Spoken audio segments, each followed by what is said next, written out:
Hello दोस्तों, स्वागत है आपका आपके अपने YouTube चैनल दिसार जीकेजीएस क्लासेस में। दोस्तों, आप सब लोग कैसे हैं? उम्मीद करते हैं आप सब लोग अच्छे होंगे, स्वस्थ होंगे, मस्त होंगे और अपनी तैयारी बेहतरीन तरीके से आप सभी कर रहे होंगे। दोस्तों, हम आपको आरआरबी एएलपी सीबीटी एग्जाम के लिए basic science and engineering rank के एक्सपेक्टेड पेपर का सॉल्यूशन करवा रहे हैं, जिसमें दोस्तों एक पेपर हमने आपको करवा दिया है। आज हम करने वाले हैं एक्सपेक्टेड पेपर नंबर सेकेंड। यदि आपने पहला पेपर नहीं देखा है तो प्लेलिस्ट हमने आपके लिए बना दी है, वहां से जाके आप पहला पेपर देख सकते हैं। आपको बहुत ही हेल्प मिलने वाली है उस पेपर को सॉल्व करने के बाद में। वहां आप आसानी से जान पाएंगे कि आप कितने तैयार है एएलपी सीबीटी एग्जाम के लिए। आज हम करेंगे एक्सपेक्टेड पेपर नंबर सेकेंड। इसमें हम बेस्ट क्वेश्चन करने वाले हैं दोस्तों, और उनका क्वेश्चन का सॉल्यूशन भी आपको बेस्ट तरीके से बताने वाले हैं। तो बने रहिएगा वीडियो के साथ। देर न करते हुए स्टार्ट करते हैं आज का अपने सेशन। उससे पहले दोस्तों, यदि वीडियो अच्छा लगे वीडियो को लाइक कर दीजिएगा, शेयर कर दीजिएगा, कमेंट कर दीजिएगा। चैनल पर नए हैं चैनल को सब्सक्राइब करके बेल आइकन को प्रेस कर लीजिएगा। और दोस्तों, हमसे जुड़ने के लिए, क्लास के अपडेट के लिए आप हमारा टेलीग्राम चैनल ज्वाइन कर सकते हैं। टेलीग्राम चैनल का लिंक मैंने डिस्क्रिप्शन बॉक्स में आपको दे दिया है। इसकी पीडीएफ फाइल भी आपको टेलीग्राम चैनल पर मिल जाएगी, तो टेलीग्राम चैनल जरूर ज्वाइन कर लीजिएगा, जहां पे आपको पीडीएफ इसकी मिल सके। तो चलिए देर ना करते हुए स्टार्ट करते हैं आज का अपना सेशन और देखते हैं एक्सपेक्टेड पेपर नंबर सेकेंड के सारे क्वेश्चन। पहला क्वेश्चन दोस्तों, निम्नलिखित भौतिक राशियों का उनके सही विवरण और उदाहरण से मिलान करिए। ठीक है, कॉलम 1 में कुछ दिया गया है, कॉलम 2 में कुछ दिया गया है, इसको हमको सही मिलान करना है। तो आप क्वेश्चन देख लीजिए और बताइए इसका राइट आंसर क्या होगा। तो दोस्तों, बात करते हैं ऑप्शन ए के बारे में, ए वाले के बारे में बात करते हैं। पहला बोला है द्रव्यमान स्थिर रहता है। दोस्तों, द्रव्यमान जो होता है ना, किसी भी जगह पे जाओगे तो वो तो एक समान ही होगा। चंद्रमा पे जाओगे तब भी द्रव्यमान समान होगा, पृथ्वी पर भी द्रव्यमान का मान समान होता है। मतलब यदि 5 किलोग्राम लोहे का ब्लॉक हर जगह समान द्रव्यमान रखता है तो सत्य बात है, द्रव्यमान में कभी कोई परिवर्तन नहीं आता। तो पहला किससे कनेक्ट हो जाएगा? तीसरे से कनेक्ट हो जाएगा, कोई दिक्कत। बी वाला है भार स्थान के अनुसार बदलता है, तो बिल्कुल सत्य बात है। यदि पृथ्वी पर किसी पिंड का भार 60 न्यूटन है तो चंद्रमा पर क्या होगा? 10 न्यूटन होगा। मतलब भार जो है स्थान के अनुसार बदलता रहता है। तो दूसरा किससे कनेक्ट हो जाएगा? पहले से कनेक्ट हो जाएगा, कोई दिक्कत वाली बात है इसमें? बताइए। घनत्व पानी से कम है। दोस्तों, यदि घनत्व पानी से कम है तो वस्तु क्या होगी? उसमें तैरने लगेगी। क्या लगेगी? वस्तु तैरने लगेगी। अब एक बात बताइए, पानी का घनत्व कितना होता है? 1000 किलोग्राम प्रति मीटर क्यूब। तो यदि हम इसके ऊपर बर्फ डालेंगे तो बर्फ पानी में तैरेगी कि नहीं तैरेगी? क्योंकि बर्फ का जो घनत्व है वो पानी के घनत्व से क्या है? कम है। तो जो इसका जो घनत्व सी वाला किससे कनेक्ट हो जाएगा? ये दूसरे वाले से कनेक्ट हो जाएगा। बर्फ पानी पर तैरती है, इसका कारण क्या है? क्योंकि इसका घनत्व जो है पानी के घनत्व से कम होता है। तो ये हो जाएगा हमारा सी वाला दूसरे से कनेक्ट। अब घनत्व पानी के बराबर है, घनत्व पानी के बराबर है, इसलिए इसका मतलब है कि जहाज, जैसे आपने जहाज देखा है, जहाज पानी में तैरता है ना? तैरता है कि नहीं तैरता? तो यदि घनत्व पानी के बराबर है तो जहाज तैरता है, मानव शरीर हो गया, शुद्ध जल हो गया, ये क्या होगा? इससे कनेक्ट हो जाएगा। तो डी वाला किससे कनेक्ट हो जाएगा? चौथे नंबर से कनेक्ट हो जाएगा, कोई प्रॉब्लम वाली बात? तो तीसरा, पहला, दूसरा, चौथा इसका करेक्ट आंसर होगा। देखते हैं, तीसरा, पहला, दूसरा, चौथा। तो तीसरा, पहला, दूसरा, चौथा, ऑप्शन बी इसका करेक्ट आंसर हो जाएगा। कितने लोग इस क्वेश्चन को सही कर पाए कमेंट बॉक्स में बताइएगा। ठीक है, चलिए देखते हैं अगला क्वेश्चन। दशमलव संख्या 45 का द्विआधारी समतुल्य क्या होगा? दोस्तों, दशमलव संख्या 45 है, इसका द्विआधारी समतुल्य क्या होगा ये हमको बताना है। तो बताइए क्या होगा इसका राइट आंसर, सोचिए। तो दोस्तों, हमको बोला है दशमलव संख्या 45 का द्विआधारी नंबर, मतलब बाइनरी नंबर हमको इसका बताना है। तो दोस्तों, जब भी बाइनरी नंबर आपको बताने पूछे तो आपको क्या करना है? 45 को किससे भाग देना है? आपको 45 को भाग देना है 2 से। किससे भाग देना है? 2 से। चलिए 2 से भाग देते हैं। तो कितना आ जाएगा? 2 दूनी 4, 2 दूनी 4, 22 बार में गया। अब 44 हुआ, रिमाइंडर कितना बचा हमारे पास में? तो 1, तो यहाँ पे आप लिख दीजिए 1। ठीक है, फिर 2 से भाग दीजिए, 2 11 22। अब यहाँ तो 2 11 22 मतलब पूरा भाग चले गया, तो रिमाइंडर कितना बचा हमारे पास में? 0। फिर 2 से भाग दीजिए आप इसको, 2 पंचे 10, तो रिमाइंडर कितना बचा हमारे पास में? 1 बचा। फिर 2 से भाग दीजिए, 2 दूनी 4, तो रिमाइंडर कितना बचा? फिर रिमाइंडर हमारे पास 1 बचा। फिर 2 से भाग दीजिए, 2 एकम 2, तो रिमाइंडर कितना बचा? 0 बचा। अब आपको जो दशमलव द्विआधारी बाइनरी नंबर बताना है तो आपको नीचे से स्टार्ट करना है, ना कि ऊपर से। अब नीचे से स्टार्ट करेंगे तो पहले आएगा 1, ये आएगा पहले 1, फिर आएगा क्या 0, फिर आएगा 1, फिर आएगा 1, फिर आएगा 0, फिर 1। तो यही जो हमारा होगा वो क्या होगा, इसका राइट आंसर होगा। मतलब 101101, क्या होगा 101101। तो ऑप्शन नंबर बी वाला इसका करेक्ट आंसर हो जाएगा। ठीक है, क्लियर। आगे बढ़ते हैं। एक परिपथ में 3 प्रतिरोधक है, 4 ओम और 12 ओम, जो कि समांतर में जुड़े हुए हैं। यह संयोजन 5 ओम के साथ श्रेणी में जुड़ा हुआ है। तो परिपथ का कुल प्रतिरोध क्या होगा।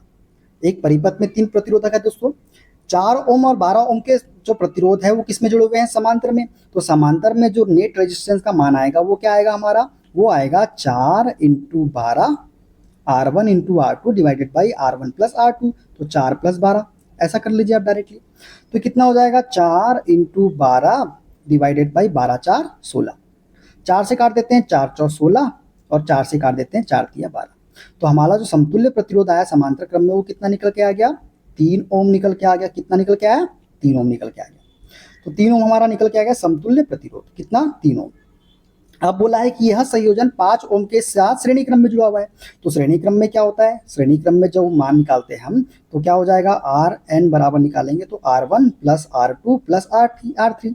अब हमने निकाले समतुल्य प्रतिरोध समांतर क्रम में कितना आया था 3 ओम, और ये कितना है 5 ओम है। तो इनको जोड़ लीजिए आपस में, 5 और 3 8 ओम। तो हमारा राइट आंसर क्या होगा, ऑप्शन नंबर ए वाला हो जाएगा। इसका आंसर क्या हो जाएगा, ऑप्शन नंबर ए वाला। क्लियर। आगे बढ़ते हैं।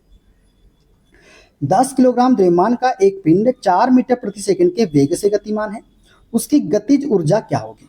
दोस्तों एक पिंड है जिसका द्रव्यमान कितना दिया गया है हमको, द्रव्यमान का मान हमको दिया गया है 10 किलोग्राम। कितना दिया गया है, 10 किलोग्राम। वेग का मान कितना दिया गया है हमको, 4 मीटर प्रति सेकंड। और हमसे पूछा क्या है, हमसे पूछा है गतिज ऊर्जा, मतलब काइनेटिक एनर्जी के बारे में। हम जानते हैं गतिज ऊर्जा बराबर क्या होता है, 1/2 mv² के। क्या होता है, 1/2 mv²।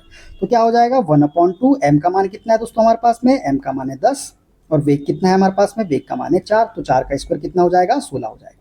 2 से काट देते हैं 5 बार में, 2 × 5 = 10 और 16 का मल्टीप्लाई 5 में करेंगे तो क्या हो जाएगा 80 जूल। तो गतिज ऊर्जा कितनी निकल के आएगी, 80 जूल निकल के आ जाएगी। क्लियर। आगे बढ़ते हैं। एक शंकु का आधार HP पर है और अक्ष HP के लंबवत है। इस आधार के समानांतर एक तल द्वारा काटा जाता है। काट का वास्तविक आकार क्या होगा। दोस्तों एक हमारे पास में शंकु है जो HP पर स्थित है, आधार पर, ठीक है। अब इसे क्या बोला है, आधार के समांतर। ये आधार है हमारा और आधार के समांतर ही यहाँ से काटा जाता है, यहाँ से काटा जाता है आधार के समांतर। तो जब भी शंकु को आधार के समांतर काटा जाता है तो हमें जो आकार मिलता है वो क्या मिलता है, तो यहाँ पे जो आकृति हमको प्राप्त होगी वो क्या प्राप्त होगी, वो होगी हमको वृत्त के रूप में। क्या प्राप्त होगी, वृत्त के रूप में प्राप्त होगी। तो ऑप्शन नंबर सी वाला इसका करेक्ट आंसर हो जाएगा। ठीक है, देखते हैं अगला क्वेश्चन। 300 केल्विन को सेल्सियस में बदलिए। चलिए बदलिए 300 केल्विन को सेल्सियस में। तो हम जानते हैं केल्विन बराबर क्या होता है, ये होता है डिग्री सेल्सियस प्लस 273 केल्विन। 273 1.15 के होता है कि नहीं होता है। अब 300 केल्विन है तो 300 केल्विन का मान रख लीजिए यहाँ पे। 300 केल्विन बराबर डिग्री सेल्सियस प्लस 273। अब ये 273 300 में से माइनस करेंगे तो कितना आएगा डिग्री सेल्सियस का मान, ये आएगा 27 डिग्री सेल्सियस। कितना, 27 degree Celsius. Option number A वाला इसका करेक्ट आंसर हो जाएगा। ठीक है, देखते हैं अगला क्वेश्चन। निम्न में से कौन सा सुरक्षित कार्य विधि विवरण SWMS का आवश्यक तत्व नहीं है। दोस्तों बताइए सुरक्षित कार्य विधि विवरण का आवश्यक तत्व नहीं है। ये ऑप्शन है आपके सारे, बताइए इसमें से कौन सा आंसर सही हो जाएगा। तो दोस्तों सुरक्षित कार्य विधि विवरण का आवश्यक तत्व जो नहीं है वो है शामिल श्रमिकों के व्यक्तिगत शौक। कौन से, शामिल श्रमिकों के व्यक्तिगत शौक जो है ये सुरक्षित कार्य विधि विवरण का आवश्यक तत्व नहीं है। ठीक है, देखते हैं अगला क्वेश्चन। शक्ति की SI इकाई क्या होती है, बताइए शक्ति की SI इकाई क्या होती है। जूल होती है, न्यूटन होती है, वाट होती है, पास्कल होती है। दोस्तों शक्ति की जो SI इकाई होती है वो क्या होती है हमारी, वाट होती है। जूल किसकी होती है, कार्य की होती है। न्यूटन किसकी होती है, बल की होती है। पास्कल किसकी होती है, दाब की होती है। ठीक है, क्लियर। आगे बढ़ते हैं। एक वस्तु असमान वेग तथा समान त्वरण से गतिमान है, इसके वेग समय ग्राफ की प्रकृति क्या होगी। दोस्तों एक वस्तु है जो असमान वेग तथा समान त्वरण से गतिमान है, इसके वेग समय ग्राफ की प्रकृति क्या होगी आपको बताना है। तो बताइए इसका राइट आंसर क्या हो जाएगा। तो इसका राइट आंसर होगा दोस्तों ऑप्शन नंबर ए, समय अक्ष पर झुकी हुई एक सीधी रेखा। दोस्तों एक वस्तु जब असमान वेग तथा समान त्वरण से गतिमान होती है तो इसके वेग समय ग्राफ की प्रकृति जो होती है समय अक्ष पर झुकी हुई एक सीधी रेखा होती है। तो ऑप्शन ए इसका करेक्ट आंसर हो जाएगा। क्लियर, आगे बढ़ते हैं। एक खोखले बेलन की भीतरी त्रिज्या 3 सेंटीमीटर है, बाहरी त्रिज्या 5 सेंटीमीटर है और ऊंचाई 10 सेंटीमीटर है। यह 7800 किलोग्राम प्रति मीटर क्यूब घनत्व के पदार्थ से बना है। इसका द्रव्यमान क्या होगा। हमसे क्या पूछा है दोस्तों, द्रव्यमान के बारे में पूछा है। तो बताइए इसका सॉल्यूशन आंसर क्या होगा। इसको सॉल्व करने के लिए हमको क्या दिया गया दोस्तों, हमको भीतरी त्रिज्या का मान दिया गया है, स्मॉल आर का मान कितना है हमारे पास में 3 सेंटीमीटर है। बाहरी त्रिज्या कैपिटल आर का मान कितना है दोस्तों हमारे पास में 5 सेंटीमीटर है, ठीक है। और ऊंचाई हमको एच कितना दिया गया है, ये दिया गया है 10 सेंटीमीटर। और घनत्व हमको कितना दिया गया है, तो घनत्व हमको दिया गया है 7800 किलोग्राम प्रति मीटर क्यूब। हमसे क्या पूछा है द्रव्यमान, हम जानते हैं घनत्व बराबर क्या होता है दोस्तों, घनत्व बराबर होता है द्रव्यमान बटे आयतन के, यही तो होता है। तो घनत्व कितना है दोस्तों, ये तो है 7800 बराबर द्रव्यमान हमको क्या करना है, निकालना है। और आयतन क्या होता है, तो खोखले गोले का जो आयतन होता है वो होता है जब हमको आंतरिक त्रिज्या और बाहरी त्रिज्या दी हो तो खोखले गोले का आयतन होता है पाई कैपिटल आर का स्क्वायर माइनस स्मॉल आर का स्क्वायर इंटू एच के, ठीक है। अब दोस्तों यहाँ पे मान रख देना है, तो क्या हो जाएगा, इसको जब रखें सॉल्व करेंगे तो देखिए ये हो जाएगा 7800 इंटू, अब देखिए ये हमने इसको क्या किया, इधर लेके आ गए। तो पाई का मान क्या होता है 22/7 होता है, कोई दिक्कत, इंटू आर स्क्वायर मतलब कैपिटल आर स्क्वायर 5 का स्क्वायर 25 और स्मॉल आर का स्क्वायर 3 का स्क्वायर 9, तो 25 में से 9 जाएंगे कितना बचेगा, 16 बचेगा। अब ये सेंटीमीटर में है दोस्तों, तो सेंटीमीटर में रहने दीजिए। अभी ऊंचाई कितनी है 10 सेंटीमीटर, तो 10 सेंटीमीटर, ठीक है। तो फाइनल जब हमारा निकल के आया, कितना क्या निकल के आया, फाइनल जो हमारा निकल के आया, तो यहाँ पे हम लिखते हैं m बराबर क्या निकल के आया, ये आया 7800 इंटू 16 इंटू 10 इंटू 22/7, 22/7। अब दोस्तों ये सेंटीमीटर में, तो इसको मीटर में चेंज करने के लिए क्या करेंगे, 1000 से भाग देंगे। ये भी सेंटीमीटर में, तो फिर 1000 से भाग दे देंगे। तो यहाँ पे लिख देता हूँ मैं 1000 से फिर से भाग दे देंगे, ठीक है। तो कितने जीरो, 1 0 1 0 1 0 1 0, 2 जीरो कट गए, 1 0 से 1 0 कट गया। अब 78 इंटू 16 इंटू 22/7 क्या होगा, 78 इंटू 16 इंटू 22/7 आप करोगे तो कितना निकल के आएगा, तो ये निकल के आएगा 3.93 समथिंग में, और जब भाग देंगे तो इतना आंसर निकल के आएगा दोस्तों। आप जो है ना इसको कैलकुलेशन करके देख लीजिएगा, ठीक है। आंसर आएगा 3.93 किलोग्राम, ऑप्शन नंबर ए वाला इसका करेक्ट आंसर हो जाएगा, ठीक है। सॉल्यूशन आप मोबाइल में करके देख लीजिएगा, ठीक है। देखते हैं अगला क्वेश्चन।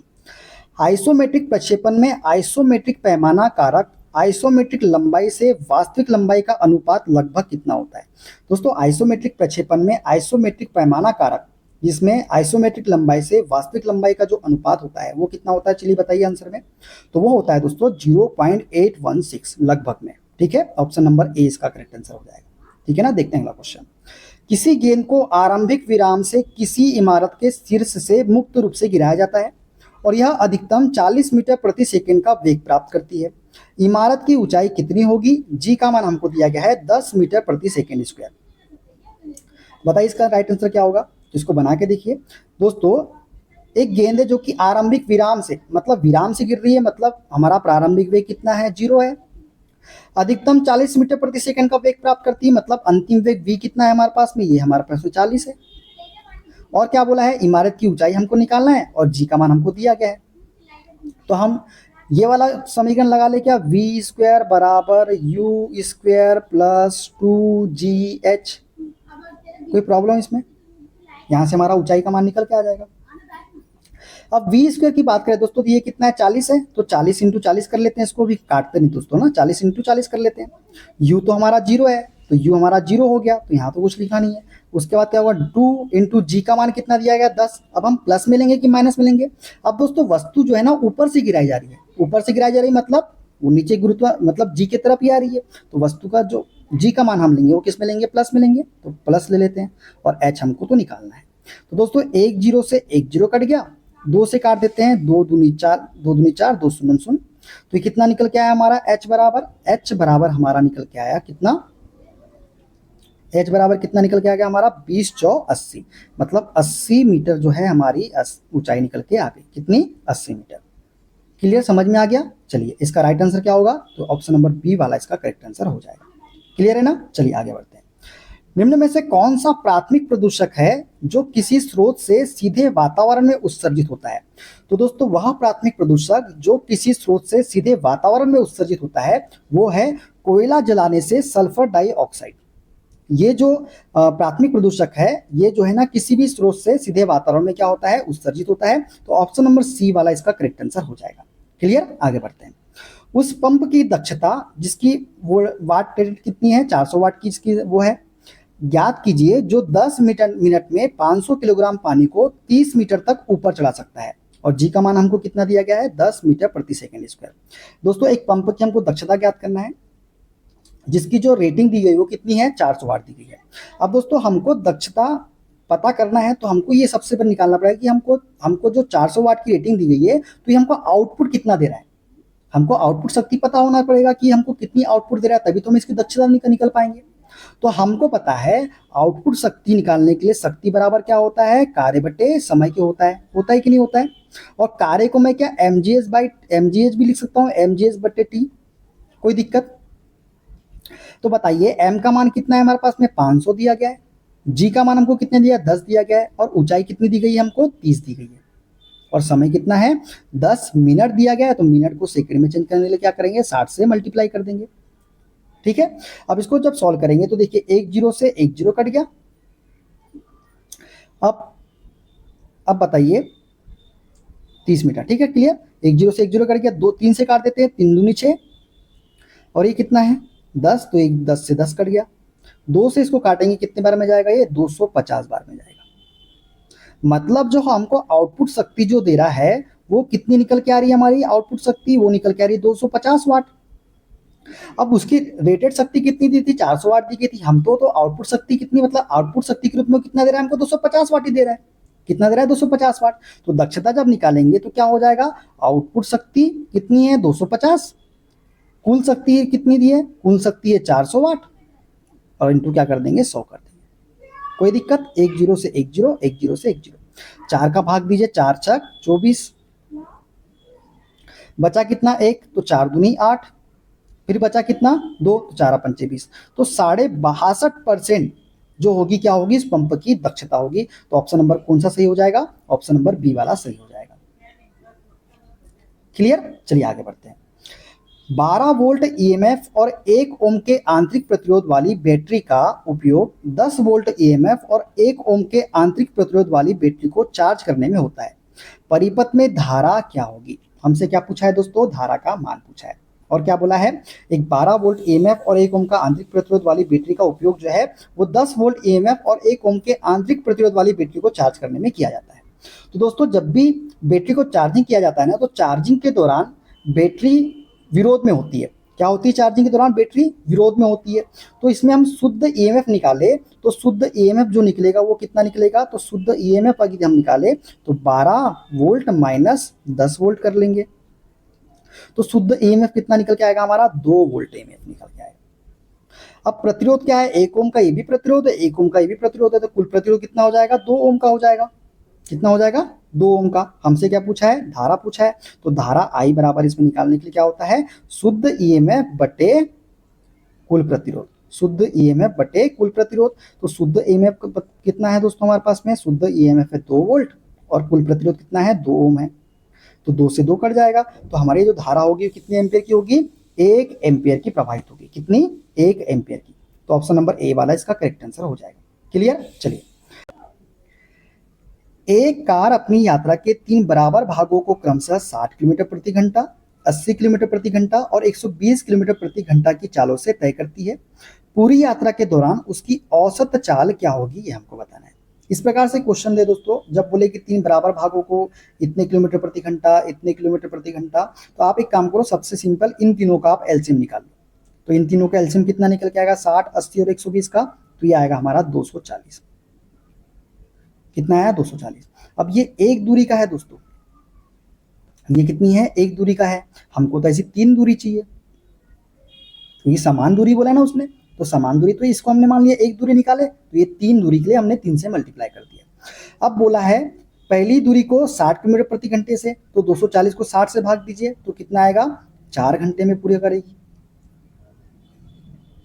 दूसरी दूरी 80 किलोमीटर प्रति घंटे की रफ्तार से, तो कितने घंटे में, 3 घंटे में पूरा करेगी। तीसरी दूरी 120 किलोमीटर प्रति घंटे की रफ्तार से, तो 120 का 240 से भाग दीजिए, तो कितने बार दूरी में, 2 दूरी, मतलब 2 घंटे में पूरी करेगी।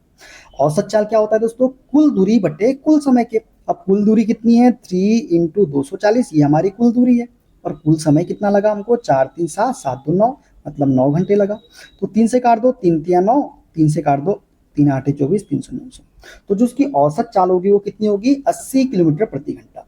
कितनी होगी, 80 किलोमीटर प्रति घंटा। ऑप्शन नंबर बी वाला इसका करेक्ट आंसर हो जाएगा। क्लियर, समझ में आ गया। चलिए आगे बढ़ते हैं।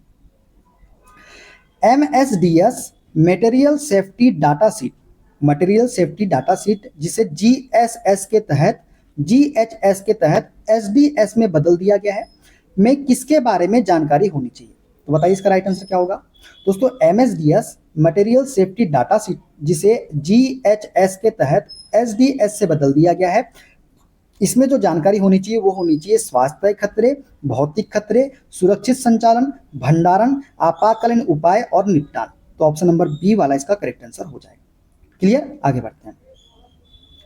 900 किलोग्राम प्रति मीटर क्यूब घनत्व की बर्फ 1000 किलोग्राम प्रति मीटर क्यूब घनत्व के पानी में तैरती है। बर्फ का कितना भाग पानी की सतह से ऊपर है। हमसे क्या पूछा है, बर्फ का कितना भाग है जो पानी की सतह से ऊपर है।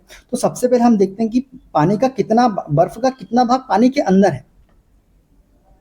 क्या देखेंगे सबसे पहले हम, कि बर्फ का कितना भाग है जो कि किसके अंदर है, पानी के अंदर है, ये देखेंगे। तो ये देखने के लिए क्या करेंगे, हम जानते हैं घनत्व बराबर क्या होता है दोस्तों, डूबा अंश हमको निकालना है। मान लो डूबा अंश निकालना है, तो क्या हो जाएगा, बर्फ का घनत्व डिवाइडेड बाय पानी का घनत्व। इससे हमको पता चल जाएगा कितना जो अंश है पानी में इसका डूबा हुआ है। तो बर्फ का घनत्व कितना है, 900, और पानी का घनत्व कितना है, 1000। तो 1 2 मतलब 9/10 अंश जो है ना ये पानी में डूबा हुआ है।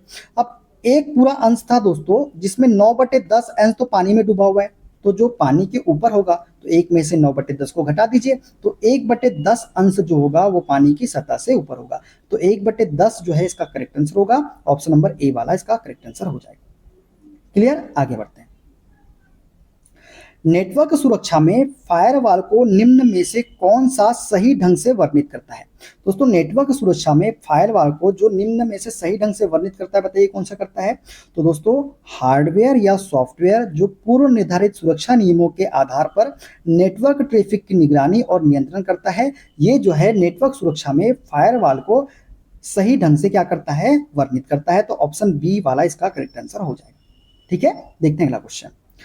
प्रत्यावर्ती धारा AC और डिस्ट धारा DC के संबंध में निम्न में से कौन सा कथन सत्य है। AC समय समय पर अपनी दिशा बदलता है जबकि DC केवल एक ही दिशा में बहता है। तो यही तो कथन सत्य है दोस्तों। AC जो होता है ये समय समय पर अपनी दिशा बदलता है, जबकि DC क्या करता है, केवल एक ही दिशा में बहता है। तो ऑप्शन नंबर ए वाला ही हमारा क्या होगा, इसका सत्य राइट आंसर हो जाएगा। ठीक है, चलिए देखते हैं अगला क्वेश्चन। एक अंतर पुली मतलब चेन ब्लॉक में 20 सेंटीमीटर व्यास का बड़ा पहिया और 16 सेंटीमीटर व्यास का छोटा पहिया है, तो वेग अनुपात हमको बताना है। तो बताइए इसका राइट आंसर क्या होगा। तो दोस्तों जब भी आपको बड़ा व्यास दिया जाए और छोटा व्यास दिया जाए तो वेग अनुपात निकालने का जो फॉर्मूला होता है वो क्या होता है, तो बड़ा व्यास जो होता है कैपिटल डी होता है, छोटा व्यास जो होता है स्मॉल डी होता है। ठीक है, तो वेलोसिटी रेशियो निकालना हो तो हमको पता है क्या होगा, 2 इंटू बड़ा व्यास डिवाइडेड बाई बड़ा व्यास माइनस छोटा व्यास। इससे हम निकालते हैं वेलोसिटी रेशियो। अब देखिए 2 इंटू बड़ा व्यास, तो 2 इंटू बड़ा व्यास कितना है, 20 सेंटीमीटर है, अपॉन बड़ा व्यास कितना है 20 सेंटीमीटर, और स्मॉल डी मतलब छोटा व्यास कितना है 16 सेंटीमीटर, तो 20 माइनस 16 कर देंगे। तो ये कितना हो जाएगा, 20 दूनी 40, तो 40/20 में से 16 जाएंगे, कितना आएगा 4 आएगा। तो 4 को काट देंगे 40 को 4 से 10 बार में, तो हमारा जो वेलोसिटी रेशियो का मान आएगा वो कितना निकल के आएगा, ऑप्शन नंबर बी 10 निकल के आ जाएगा। ठीक है, क्लियर। तो याद रखना है, जब भी आपको बड़ा व्यास दे छोटा व्यास दे तो वेलोसिटी रेशियो का जो मान होता है 2 इंटू बड़ा व्यास डिवाइडेड बाई बड़ा व्यास माइनस छोटा व्यास, या फिर 2 into D divided by capital D minus small D. ठीक है, देखते हैं अगला क्वेश्चन। उष्मागतिकी के नियम के संबंध में निम्न में से कौन सा कथन सत्य है, ये हमको बताना है। तो बताइए इसका राइट आंसर क्या होगा। 5 सेकंड का समय लीजिए।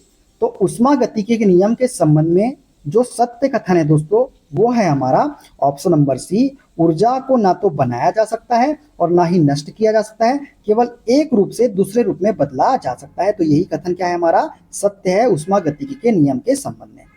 ठीक है, क्लियर। आगे बढ़ते हैं। इंजीनियरिंग ड्राइंग में किसी सतह पर जी डी एंड टी प्रतीक, ये जो प्रतीक है लंबवता का अर्थ क्या है। दोस्तों इंजीनियरिंग ड्राइंग में किसी सतह पर जी डी एंड टी प्रतीक, जो ये प्रतीक है, इसमें लंबवतता का अर्थ क्या होता है आपको बताना है। तो बताइए इसका राइट आंसर क्या होगा। तो इसका राइट आंसर होगा दोस्तों ऑप्शन नंबर बी, सतह दी गई सहनशीलता क्षेत्र के भीतर निर्दिष्ट डेटम से ठीक 90 डिग्री पर होना चाहिए। तो ऑप्शन नंबर बी वाला इसका करेक्ट आंसर हो जाएगा। क्लियर, आगे बढ़ते हैं। वर्नियर कैलिपर का अल्पतमांक 0.02 mm है, मुख्य पैमाना 31 mm दर्शाता है और 24वां वर्नियर विभाजन मुख्य पैमाने के विभाजन से मेल खाता है। तो पाठ्यांक क्या होगा, कुल मिला के हमको कुल माप पूछा है। तो हमने इसके पहले जो सेट करवाया था उसमें हमने बताया था कुल माप यदि हमको निकालना है तो कुल माप बराबर क्या होगा, कुल माप बराबर होगा मुख्य पैमाना माप प्लस वर्नियर का विभाजन मतलब भागों की संख्या इंटू अल्पतमांक के। यही बोला था मैंने आपको। अब मुख्य पैमाना माप कितना है दोस्तों, ये है 31 mm प्लस ब्रैकेट में विभाजन की संख्या कितनी है, 24 विभाजन है, और अल्पतमांक का मान कितना है इनटू में 0.02। तो ये कितना हो जाएगा 24 इंटू 2, तो ये हो जाएगा 31 प्लस 24 इंटू 2 तो 0.48। अब इनको जोड़ लीजिए 31 प्लस 0.48 तो 31.48 mm। ऑप्शन नंबर ए वाला इसका करेक्ट आंसर हो जाएगा। क्लियर, आगे बढ़ते हैं। 100 डिग्री सेल्सियस पर 5 ग्राम पानी को 100 डिग्री सेल्सियस पर भाप में बदलने के लिए कितनी ऊष्मा ऊर्जा की आवश्यकता होगी। अब देखिए दोस्तों 100 डिग्री सेल्सियस है और 100 डिग्री सेल्सियस में ही हमको बदलना है, मतलब टेम्परेचर में कोई चेंज तो हो नहीं रहा है। तो डायरेक्टली आप याद रखिए, यदि टेम्परेचर में कोई चेंज नहीं है तो ऊष्मा का फॉर्मूला होता है Q बराबर m इंटू एल के। अब ये L क्या है सर, तो L है हमारी वाष्पीकरण की गुप्त ऊष्मा, क्योंकि वाष्प में बदलना है हमको तो वाष्पीकरण की गुप्त ऊष्मा का पता होना चाहिए। अगर आपको वाष्पीकरण की गुप्त ऊष्मा नहीं पता तो फिर इसको आप नहीं बना पाओगे पानी के वाष्पीकरण की गुप्त ऊष्मा। m का मान कितना है 5 है। अब पानी के वाष्पीकरण की गुप्त ऊष्मा का मान कितना होता है दोस्तों, तो ये होता है 540 कैलोरी प्रति ग्राम। क्या होता है 540 कैलोरी प्रति ग्राम। अब इसका मल्टीप्लाई करिए, तो मल्टीप्लाई करेंगे तो आएगा 2700 कैलोरी। कितना आएगा 2700 कैलोरी, क्योंकि ग्राम से ग्राम तो कट जाएगा। तो 2700 कैलोरी ऑप्शन नंबर बी वाला इसका करेक्ट आंसर हो जाएगा। ठीक है, क्लियर, आगे बढ़ते हैं। निम्न में से कौन सी मानवीय गतिविधि वैश्विक जलवायु परिवर्तन पर सबसे महत्वपूर्ण दीर्घकालिक पर्यावरणीय प्रभाव डालती है। तो दोस्तों मानवीय गतिविधि जो वैश्विक जलवायु परिवर्तन पर सबसे महत्वपूर्ण दीर्घकालिक पर्यावरणीय प्रभाव डालती है वो है जीवाश्म ईंधन का जलना। तो ऑप्शन नंबर बी वाला इसका करेक्ट आंसर हो जाएगा। ठीक है, देखते हैं अगला क्वेश्चन। रेखीय आवेश घनत्व को प्रति इकाई किसमें उपस्थित आवेश के रूप में परिभाषित किया जाता है। दोस्तों रेखीय आवेश घनत्व को प्रति इकाई किसमें, प्रति इकाई लंबाई में उपस्थित आवेश के रूप में परिभाषित किया जाता है, क्योंकि रेखीय आवेश घनत्व लैम्डा बराबर होता है क्या, आवेश बटे लंबाई के। क्या होता है रेखीय आवेश घनत्व बराबर लैम्डा बराबर Q/L, मतलब आवेश बटे लंबाई के। ठीक है, देखते हैं अगला क्वेश्चन। एक कार स्थिर अवस्था से चलना शुरू करती है और 5 सेकंड में 20 मीटर प्रति सेकंड की गति प्राप्त कर लेती है। कार का प्रारंभिक वेग क्या है। हमसे क्या पूछा है दोस्तों, प्रारंभिक वेग के बारे में, और बोला है कि एक कार स्थिर अवस्था से शुरू कर रही है। अरे जब स्थिर अवस्था से शुरू होगी तो कार का प्रारंभिक वेग तो 0 मीटर प्रति सेकंड ही होगा ना। क्या होगा, 0 होगा। Directly answer 0, option number A. Solve करने की जरूरत है कि इसको नहीं ना। चलिए आगे बढ़ते हैं। एक उपग्रह पृथ्वी के इर्द गिर्द वृत्ताकार कक्षा में परिक्रमा कर रहा है। उपग्रह पर गुरुत्व द्वारा किए गए कार्य के बारे में कौन सा कथन सही है। दोस्तों एक उपग्रह है जो पृथ्वी के इर्द गिर्द वर्ताकार कक्षा में क्या कर रहा है, परिक्रमा कर रहा है। तो उपग्रह पर गुरुत्व द्वारा किए गए कार्य के बारे में कौन सा कथन सही है, ये हमको बताना है। बताइए कौन सा कथन सही हो जाएगा। तो जो सही कथन होगा दोस्तों वो होगा ऑप्शन नंबर सी, गुरुत्व शून्य कार्य करता है, क्योंकि गुरुत्व बल सदैव वेग के कैसे होता है, लंबवत होता है। तो सही कथन कौन सा होगा, ऑप्शन नंबर सी वाला हो जाएगा। ठीक है, देखते हैं अगला क्वेश्चन। एक आयाम विधि जिसमें सभी आयाम एक ही संदर्भ मतलब डेटम रेखा या बिंदु से दिए जाते हैं कहलाती है। तो एक आयाम विधि जिसमें सभी आयाम एक ही संदर्भ रेखा या बिंदु से दिए जाते हैं क्या कहलाते हैं, बताइए। तो इसका राइट आंसर होगा दोस्तों ऑप्शन नंबर बी, समानांतर आयाम। क्या कहलाते हैं, समानांतर आयाम कहलाते हैं। ऑप्शन नंबर बी इसका करेक्ट आंसर हो जाएगा। ठीक है, देखते हैं अगला क्वेश्चन। प्रकाशमान फ्लक्स, ल्यूमिनस फ्लक्स की एसआई इकाई क्या होती है?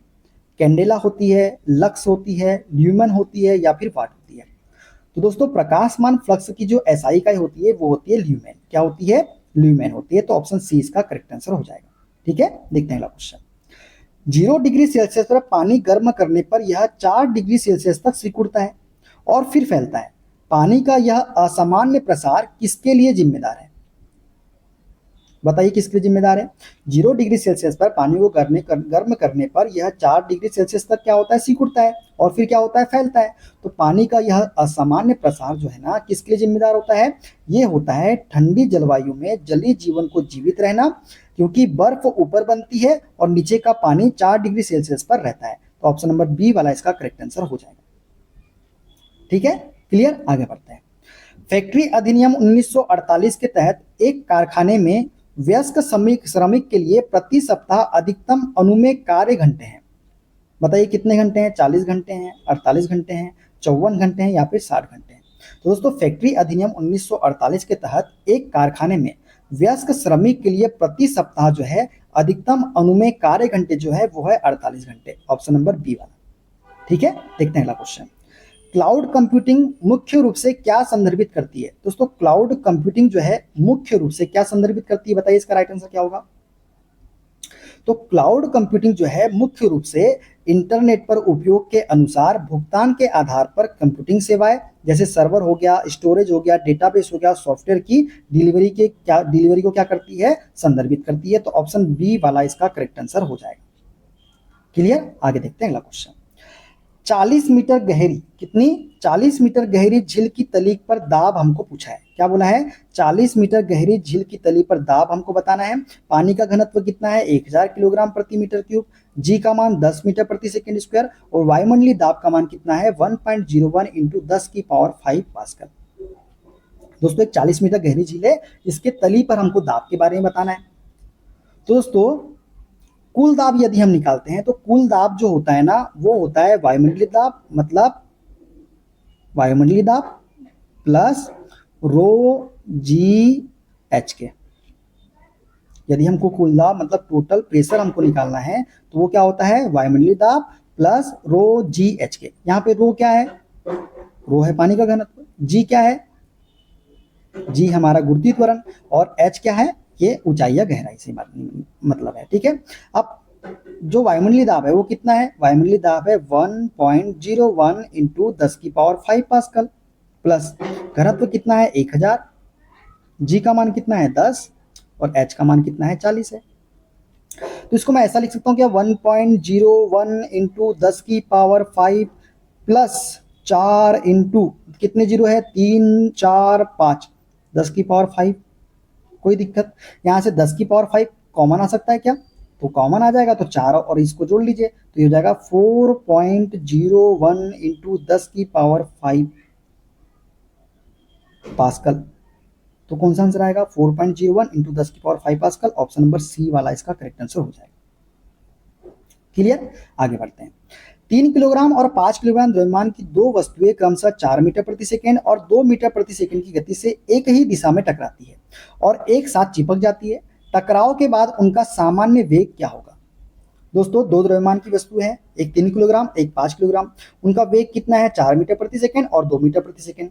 अब ये क्या कर रहे हैं, गति से एक ही दिशा में टकराती है और एक साथ चिपक जाती है। तो टकराव के बाद इनका सामान्य वेग क्या होगा, चलिए बताइए इसका आंसर क्या होगा, कैसे सॉल्व करेंगे बताइए इसको, आप सॉल्व करके देखिए। तो दोस्तों यहाँ हम लगाएंगे किसका नियम, संवेग संरक्षण का नियम लगाएंगे। और संवेग संरक्षण का नियम क्या होता है, संवेग संरक्षण के नियम में अगर हमको सामान्य वेग निकालना है तो वेग निकालने का फॉर्मूला होता है m1v1 plus m2v2 divided by m1 plus m2। ठीक है, संवेग संरक्षण के नियम के अनुसार। संवेग संरक्षण मतलब द्रव्यमान इंटू वेग, पहले का द्रव्यमान पहले का वेग, दूसरे का द्रव्यमान दूसरे का वेग डिवाइडेड बाई दोनों द्रव्यमानों का योग। तो m1 का मान कितना है 3 है, v1 का मान कितना है 4 है, प्लस m2 का मान कितना है 5 है, सॉरी 5 है, इंटू v2 का मान कितना है 2 है, और दोनों द्रव्यमान कितने हैं, चार, एक 3 किलोग्राम का एक 5 किलोग्राम का, दोनों का योग कितना हो जाएगा 8 किलोग्राम। कोई दिक्कत, तो 312 5 दूनी 10, तो 12 और 10 कितना हो जाएगा 22, तो 22/8 करेंगे, 8 से भाग दीजिए इसको 22 को, 8 दूनी 16, बचा कितना 6, लगाए दशमलव उतारे शून्य, 8 7 56, और बचा कितना 4, तो 8 5 40, तो 2.75 मीटर प्रति सेकेंड ऑप्शन नंबर ए वाला इसका करेक्ट आंसर हो जाएगा। क्लियर, आगे बढ़ते हैं। मशीनिंग ड्राइंग में एक बेलनाकार सतह पर दिखाया गया नर्लिंग प्रतीक इंगित करता है। बताइए, मशीनिंग ड्राइंग में एक बेलनाकार सतह पर दिखाया गया नर्लिंग प्रतीक जो है किसे इंगित करता है, तो ये इंगित करता है पकड़ बेहतर करने के लिए सतह पर हीरे के आकार या सीधा पैटर्न दबाया जाएगा। तो ऑप्शन नंबर बी वाला इसका करेक्ट आंसर हो जाएगा। कोई दिक्कत इसमें, चलिए आगे बढ़ते हैं। एक वस्तु एक सीधी रेखा के अनुदिश चलती है, इसका वेग समय ग्राफ मूल बिंदु से होते हुए 3 मीटर प्रति सेकंड स्क्वायर ढाल वाली सीधी रेखा है, 5वें सेकंड में तय की गई दूरी क्या होगी। अब दोस्तों एक वस्तु एक सीधी रेखा के अनुदिश चलती है, इसका वेग समय ग्राफ मूल बिंदु से होते हुए 3 मीटर प्रति सेकंड स्क्वायर ढाल वाली सीधी रेखा है, तो 5वें सेकंड में तय की दूरी। तो हमको पता है यदि nवें सेकंड में तय की गई दूरी की बात करें तो s बराबर u plus a 2n-1 divided by 2 का यूज करेंगे, तो प्रारंभिक वेग तो हमारा इसमें 0 हो जाएगा क्योंकि सीधी रेखा की बात कर रहे हैं, सीधी रेखा के अनुदिश चलती है, तो u हमारा हो गया 0, तो s बराबर 0, तो ये a का मान कितना है 3। अब n क्या है, nवां सेकंड, तो ये कितने सेकंड, 5वें सेकंड की बात की है, तो 2 × 5 करेंगे, तो क्या हो जाएगा 3 × 2 × 5 10, 10 में से 1 गया 9, 9/2 हो जाएगा, तो ये कितना हो जाएगा 9 × 27/2, 27/2, तो 2 से जब इसको काटेंगे कितने बार में जाएगा, 2 एकम 2, 2 × 6, तो 13.5 मीटर ऑप्शन नंबर ए वाला इसका करेक्ट आंसर हो जाएगा। ठीक है, क्लियर, आगे बढ़ते हैं। ज्यामितीय आकृतियों के बारे में निम्न में से कौन सा कथन सत्य है। दोस्तों ज्यामितीय आकृतियां कौन सी होती है बताइए, तो दोस्तों ज्यामितीय आकृतियां 2 या 2 से अधिक रेखाओं का या वक्रों का मिलाने से बनी एक बंद आकृति होती है। ज्यामितीय आकृति क्या होती है, 2 या 2 से अधिक रेखाओं या वक्रों को मिलाने से बनी बंद आकृतियां ही ज्यामितीय आकृतियां है, तो ऑप्शन नंबर ए वाला इसका करेक्ट आंसर हो जाएगा। क्लियर, आगे बढ़ते हैं। किसी चालक का प्रतिरोध निम्न में से किस भौतिक राशि के व्युत्क्रमानुपाती होता है, तो बताइए किसी चालक का प्रतिरोध किसके व्युत्क्रमानुपाती होता है, बताइए किसके, चालक की लंबाई के होता है, अनुप्रस्थ काट के क्षेत्रफल के होता है, पदार्थ की प्रतिरोधकता के होता है, या फिर तापमान के होता है। तो हम जानते हैं प्रतिरोध R बराबर क्या होता है, रो L अपॉन में A के, मतलब जो प्रतिरोध होता है वो लंबाई के क्या होता है अनुक्रमानुपाती, और उसके क्षेत्रफल के क्या होता है व्युत्क्रमानुपाती होता है। तो पूछा क्या है व्युत्क्रमानुपाती, तो अनुप्रस्थ काट के क्षेत्रफल के क्या होगा व्युत्क्रमानुपाती होगा, ऑप्शन नंबर बी वाला इसका करेक्ट आंसर हो जाएगा। ठीक है, क्लियर, आगे बढ़ते हैं। पेरिस समझौता 2015 ने वैश्विक औसत तापमान वृद्धि को किस सीमा तक रखने का लक्ष्य निर्धारित किया है। बताइए पेरिस समझौता जो था 2015 ने वैश्विक औसत तापमान वृद्धि को किस सीमा तक रखने का लक्ष्य निर्धारित किया है, चलिए बताइए इसका आंसर क्या होगा। तो इसका आंसर होगा दोस्तों ऑप्शन नंबर बी, पूर्व औद्योगिक स्तरों से 2 डिग्री सेल्सियस से काफी नीचे 1.5 डिग्री सेल्सियस के लक्ष्य के साथ, तो ऑप्शन नंबर बी वाला इसका करेक्ट आंसर हो जाएगा। ठीक है, देखते हैं अगला क्वेश्चन। एक कार का स्पीडोमीटर किलोमीटर प्रति घंटे में चाल मापता है, यह किसी भी दिए गए क्षण में किस विशिष्ट प्रकार की चाल को मापता है, औसत चाल को मापता है, तात्कालिक चाल को मापता है, औसत वेग को मापता है, या फिर तत्कालिक वेग को मापता है। तो दोस्तों एक कार का स्पीडोमीटर जो है ना ये किलोमीटर प्रति घंटे में चाल मापता है, और ये जो है ना तात्कालिक चाल को मापता है, किसको, तात्कालिक चाल को। ठीक है, देखते हैं अगला क्वेश्चन। 50 किलोग्राम द्रव्यमान वाले एक पिंड पर 200 न्यूटन का बल कार्य करता है, पिंड में उत्पन्न त्वरण क्या होगा। हमसे क्या पूछा है, त्वरण पूछा है, हमको दिया क्या है, द्रव्यमान दिया गया है m, और बल का मान F का मान कितना दिया है 200। हमको पता है कि बल F बराबर क्या होता है, m इंटू ए के होता है, द्रव्यमान इंटू त्वरण के।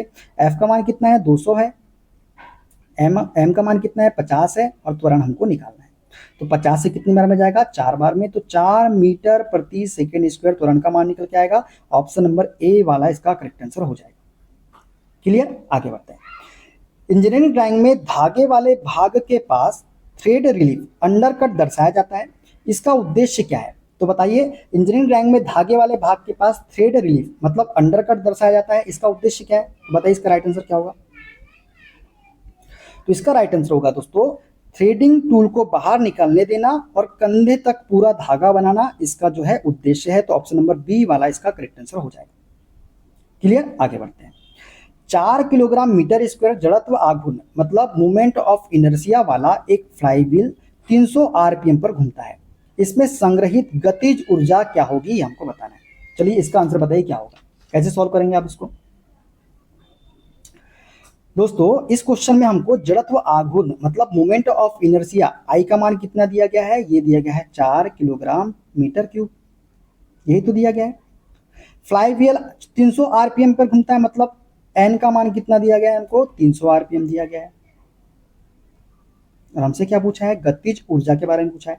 तो हम जानते हैं जब भी आपको जड़त्व आघूर्ण दिया गया हो तो गतिज ऊर्जा निकालने के लिए क्या करते हैं, गतिज ऊर्जा बराबर होता है 1/2 जड़त्व आघूर्ण आई इंटू ओमेगा स्क्वायर। ओमेगा क्या है दोस्तों, तो ओमेगा जो होता है ये कोणीय वेग होता है। अब हमको कोणीय वेग का मान तो दिया ही नहीं गया है, लेकिन हम एक चीज जानते हैं, कोणीय वेग बराबर जो होता है वो क्या होता है, 2πn/60 के। ये आपने पढ़ा होगा। कोणीय वेग निकालने के लिए हम किसका उपयोग करते हैं, 2πn/60। ठीक है, तो कोणीय वेग निकाल लेते हैं, तो 2 ऐसी रख देते हैं, पाई ऐसी रख देते हैं, एन का मान कितना है हमारे पास में, एन का मान 300 है, डिवाइडेड बाई क्या हो जाएगा, 60 हो जाएगा। तो एक जीरो से एक जीरो, 6 से काट दिए, 6 पंचे 30, तो 5 दूनी 10 पाई। तो हमारा जो कोणीय वेग का मान निकल के आया वो कितना निकल के आया, 10 पाई निकल के आया। अब हमको पता है मोमेंट ऑफ इनर्शिया भी पता है, कोणीय वेग का भी मान पता है, तो हम क्या गतिज ऊर्जा निकाल सकते हैं क्या, बिल्कुल निकाल सकते हैं। तो चलिए निकालते हैं। तो गतिज ऊर्जा बराबर अभी हमने आपको बताया काइनेटिक एनर्जी बराबर 1/2 moment of inertia into omega square मतलब कोणीय वेग का स्क्वायर। अब क्या हो जाएगा 1/2 इंटू मोमेंट ऑफ इनर्शिया कितना है 4 इंटू ओमेगा स्क्वायर, तो हमने कितना निकाला 10 पाई, तो 10 पाई का स्क्वायर। 10 का स्क्वायर कितना हो जाएगा, 100 हो जाएगा कि नहीं हो जाएगा, तो 10 का स्क्वायर हो जाएगा यहाँ पे 100। ठीक है, 100 पाई स्क्वायर, 2 से काट दिए, 2 दूनी 4, 200 pi square, 200 into pi square हो जाएगा ये। अब एक बात बताइए, 200 इंटू पाई स्क्वायर आ गया, पाई का मान अगर हम 3.14 का स्क्वायर करेंगे तो कितना निकल के आएगा, तो मल्टीप्लाई करके देख लीजिएगा, 3.14 का मल्टीप्लाई कर दीजिएगा 3.14 के साथ में, स्क्वायर बोला है तो इसका जो मान निकल के आएगा वो कितना निकल के आएगा दोस्तों, वो निकल के आएगा 9.84 या 85 के समथिंग, कितना 9.85 के समथिंग निकल के आएगा। तो 200 में मल्टीप्लाई कर दीजिए, 200 इंटू 9.85 का, तो कितना हो जाएगा, 2 पंचे 10 की शून्य हासिल का है 1, 2 8 16 और 1 17 की 7 हासिल का है 1, दोनों 18 और 1 19, 1970 और 2 जीरो पहले से, कितने अंक बाद, 2 अंक के बाद 1970 लगभग निकल के आएगा। तो यहाँ 1970 के आसपास कौन सा ऑप्शन है, ऑप्शन नंबर ए वाला ही दिख रहा है, तो ऑप्शन नंबर ए इसका करेक्ट आंसर हो जाएगा। ठीक है, कैसे करना है इसको समझ गया ना। चलिए आगे बढ़ते हैं। 2 तारों की लंबाई समान है लेकिन उनकी त्रिज्याओं का अनुपात 1:2 है।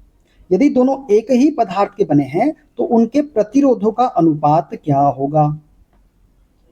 2 तार है दोस्तों जिनकी लंबाई समान है और उनकी त्रिज्याओं का अनुपात कितना है, 1:2 है। यदि दोनों एक ही पदार्थ के बने हैं तो आप शॉर्टकट ट्रिक याद रख लीजिए, या तो आपको पता है प्रतिरोध जो होता है वो क्या होता है, 1 अनुक्रमानुपाती होता है, व्युत्क्रमानुपाती होता है आर स्क्वायर की, मतलब त्रिज्या की। तो R1/R1 जब निकालेंगे तो क्या हो जाएगा, 1/1 का स्क्वायर रेशियो 1/2 का स्क्वायर। तो क्या हो जाएगा 1/1 का स्क्वायर मतलब 1 रेशियो 1/2 का स्क्वायर मतलब 1/4। तो 4 इधर चल जाएगा तो 4:1, ये हमारा प्रतिरोध का अनुपात निकल के आ जाएगा। आप इस प्रकार से कर सकते हैं, या तो फिर आप दूसरा फॉर्मूला का यूज कर सकते हैं, जब भी आपको बोले कि तारों की लंबाई समान है और दोनों एक ही पदार्थ के बने हैं, तो डायरेक्ट आप याद रख लीजिए R1 रेशियो R2 का जो मान होता है वो होता है त्रिज्या R2 का स्क्वायर अनुपात R1 का स्क्वायर के।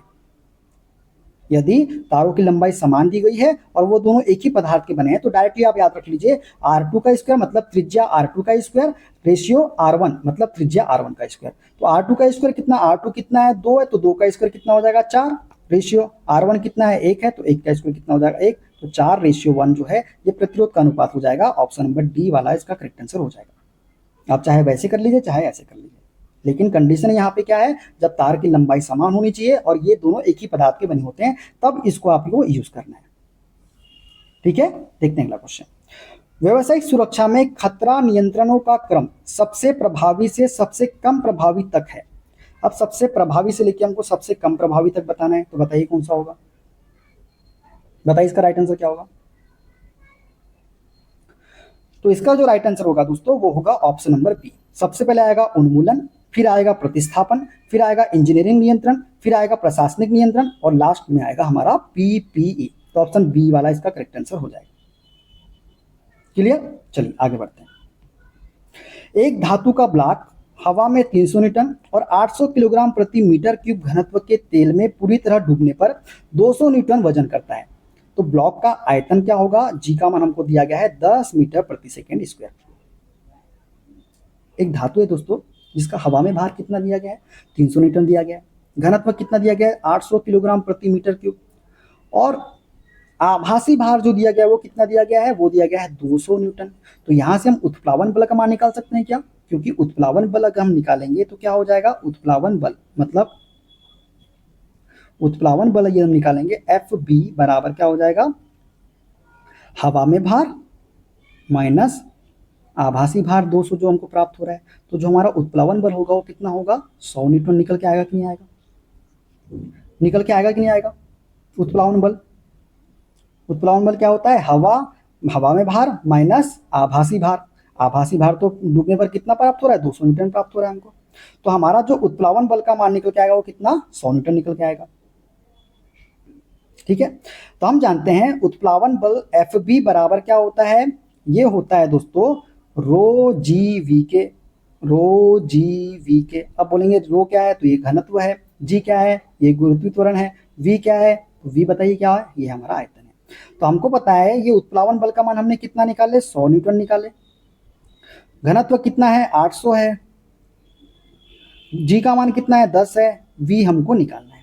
तो देखिए 10 10 10 10 8 दहम 80, तो कितना हो गया, v बराबर आ जाएगा 1/80 के, आएगा कि नहीं आएगा। 80 का जब एक में भाग देंगे तो 0.0125 metre cube. Option number B इसका करेक्ट आंसर हो जाएगा।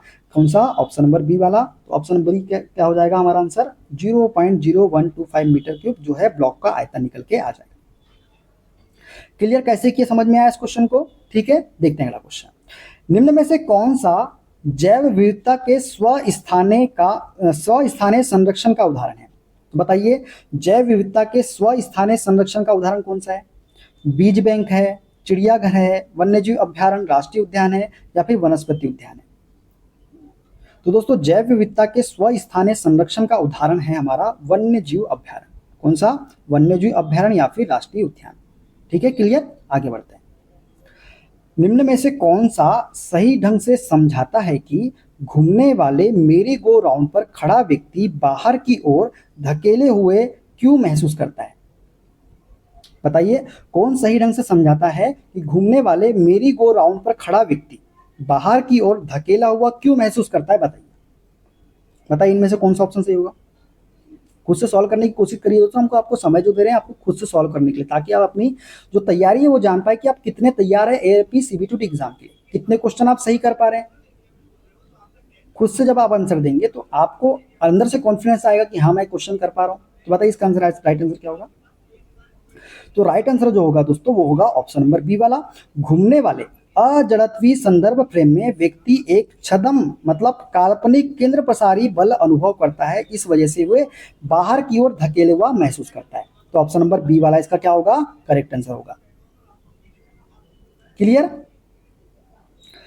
तो दोस्तों ये थे आज के 50 क्वेश्चन। इन 50 क्वेश्चन में आप कितने क्वेश्चन सही कर पाए कमेंट बॉक्स में जरूर बताइएगा। और वीडियो अच्छा लगे दोस्तों वीडियो को लाइक कर दीजिएगा, शेयर कर दीजिएगा, कमेंट कर दीजिएगा। चैनल पर नए हैं चैनल को सब्सक्राइब करके बेल आइकन को प्रेस कर लीजिएगा। और इसकी पीडीएफ फाइल के लिए आप हमारा टेलीग्राम चैनल ज्वाइन कर सकते हैं। टेलीग्राम चैनल का लिंक मैंने डिस्क्रिप्शन बॉक्स में आपको दे दिया है। ठीक है, तो दोस्तों मिलते हैं अगले वीडियो के साथ। अपना ख्याल रखिए। Okay, bye bye, take care.